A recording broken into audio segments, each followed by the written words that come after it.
Hi, in today's tutorial, I'm going to show you how to check my Venmo limit.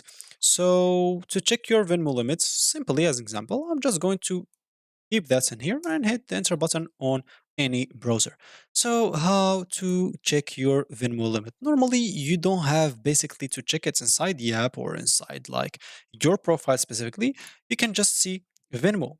Like Venmo will tell you the limits. Normally, they tell you in here. So, as example, personal profile payment limits.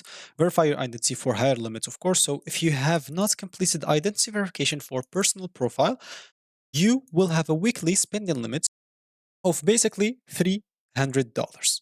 This limit includes person-to-person payments and payments to authorized merchants.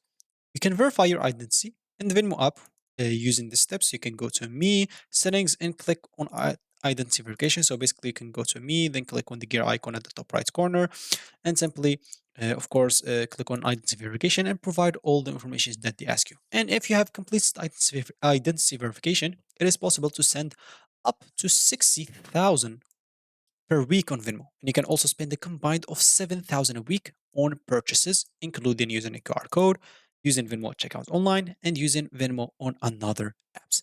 Payment sent to another users on Venmo counts towards the purchase limits, and your payments may be declined for reasons that other than the limits as well. Yeah, so those are the limits on Venmo. Those how you know and check the limit. So that's going to be it for me in this video. Thank you for watching and goodbye.